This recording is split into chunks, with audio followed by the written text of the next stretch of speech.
Okay, welcome to our first edition of a weekly or monthly roundup of some open source news. Here we're just going to be talking about a couple of the items that happened in August. I'm not going to go through every single open source or Linux news in August, only a couple of the really big ones that I really want to mention. First of all, yesterday, of course, was August 25th, and with that was Linux's 32nd birthday.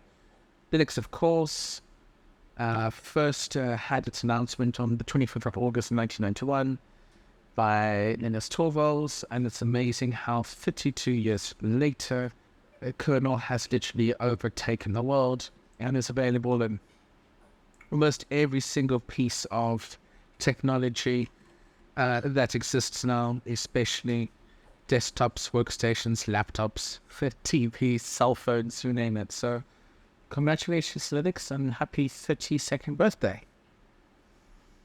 And of course, birthdays month wouldn't be complete without mentioning Debian. Debian, of course, has turned 30 years old on the 16th of August, and it's absolutely amazing. It is one of the oldest still ongoing Linux distributions, and of course it was started by Ian Murdoch, and Debian, probably one of the most powerful and one of the most influential Linux distros of all time. And not only has itself been powered and used all over the world, but it's powered other distributions such as Ubuntu and many, many others out there. So the world would have been a very different place without Debian. Debian continues to be community run, no official corporate involvement, and you can literally probably run Debian on a toaster. It's literally available with everything, and it is free. Always has been and should always be free. So really well done to the Debian team. Great to see what you've accomplished in time. And don't forget, you also get additional distros of Debian. You get Debian Edu, which is for educational use, Science for the scientific community, Ham Radio for the amateur radio enthusiasts, Accessibility for people with disabilities, and Astro for professional and hobbyist astronomers. So yeah, you name it, there's Debian. So happy birthday, Debian, and congratulations. In other news, of course, the Ubuntu desktop Canonicals recently stated that they are charting a new course for the future. It literally called out a couple of items like Ubuntu desktop has 6 monthly active users. That, of course, doesn't report on people that don't find corporate firewalls proxies. In a Stack Overflow server, it was most popular. Linux distro 27%, and for gaming on Steam, it is considered the most popular distro. Again, folks, remember those numbers. Other distros might not be reported. People might not be reporting these things, so take that info with a grain of salt. Ubuntu's advised they shouldn't be complacent or canonical with Ubuntu. So basically, they are hyper aware that how the desktop landscaping is evolving for people. Windows is getting AI stuff such as Copilot, Apple Vision Pro, and a lot of people are looking to have encryption and immutable OSs. And one of the big values that it looks like that they're going to change now is previously every release would be, they would just cram a bunch of new features and then push it out.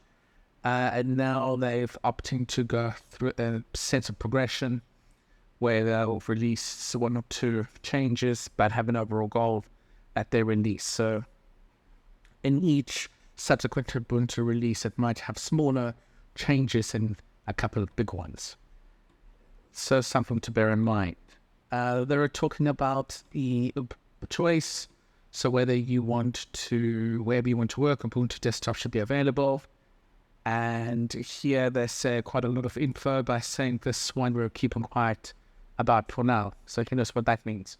Quality, they will continue to refine the first-time user experience by adding a more modern, performant app store. Looking forward to that. The app store started to show its age. Will continue to be globally supported by Canonical, and Ubuntu Pro will continue to be available. And here they just talk about how the new subiquity installer can be used to alter and store. Again, talking about the Ubuntu software application store. So basically how it should be easier to find items, how a touchpad should work, etc. So nothing really much there. On 2310, they have a partnership on with Intel, so hardware accelerated video encoding and decoding in Chromium finally is making its way to stable.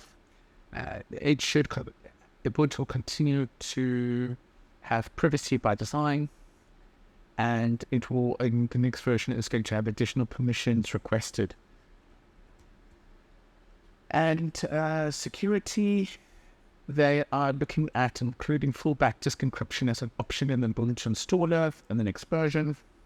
So look out for that.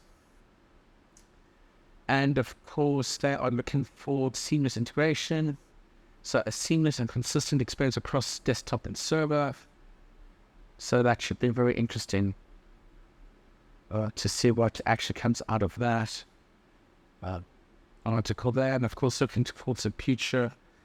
We all know they're working on the Ubuntu Core desktop, and they are looking eventually for a mutable version of classic Ubuntu.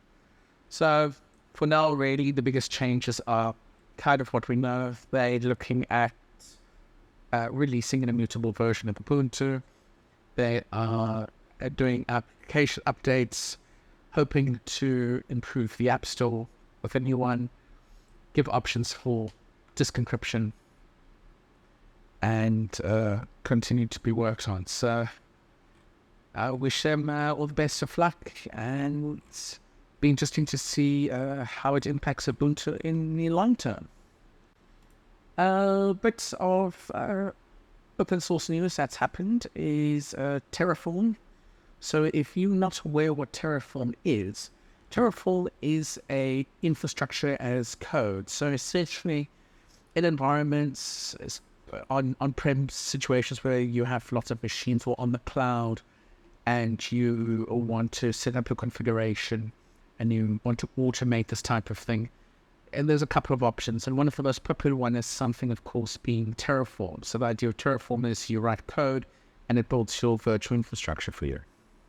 Now, Terraform, which was created by HashiCorp, for many years was open source. So essentially what happened was, like any open source product, you could use it for free, you could clone it. If you needed support, you would pay for support, but you could create your own version. And what's been happening in recent years, of course, some people or companies have taken Terraform, used it for their own uses, and trying to possibly sell it or their own product based on it and selling it. And of course, HashiCorp has decided enough is enough of this, and what they've done is they've gone from an open source license to a business license, where on their website they first talk about why they believe in transparency and ecosystem for their users and available source code.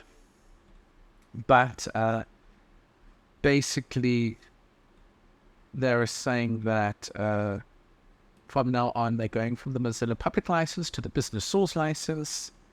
And what that actually means is the following. If you're on the Mozilla public license NPR 2.0, you can, as I already mentioned, take a product, make changes to it, rebrand it, build your own thing around it, sell support on that, sell it, whatever. You can do that as long as you contribute back to the upstream. The business source license does not allow you to do that. Not at all. So business source license allows you to see the source code, but you can use it internally in your own company, but you can't, for example, go and build another product based on this. So I can't go and build my own Garcia's Arch Terraform product right now on the new on Terraform moving forward, which is basically a big restriction on its usage. I'm not going to get into the pros and cons of that, but of course it's pretty logical. Speaking that it makes a big change of the software, and basically what they've done is they've said they're going with industry practices. So because of that, the existing software up until the point was available to be forked, and that's exactly what's happened. And that's one of the beauties of the open source community. So the Open Terraform Foundation has literally gone and forked the last available version of Terraform that was open source, their own called Open Terraform. And basically it's going to continue to be open source, community driven, impartial, so it won't support only one vendor, continue to be layered module and backwards compatible. So essentially, if you started to use Open Terraform scripts, you can still use it on Terraform. It is important to understand that as time moves forward, the current Terraform might start to diverge quite substantially, so they might not always be compatible with each other, so something to bear in mind. But it is interesting to see this come out as so closely. Have to say, wish the Open Terraform community the absolute best, and hope to see a release come out in the not too distant future. This year as well saw Bram Ullener pass away on the 3rd of August, and was basically famous for a couple of things, but most famous for creating and building the much improved VI clone, and used across the world. So really, really sad, and humanitarian would often send donations to Uganda, and this started, of course, many years ago. So wish their family all the best, and thank you for everything. Folks, that's the news for the month of August. Please leave your comments below. As always, thanks for watching.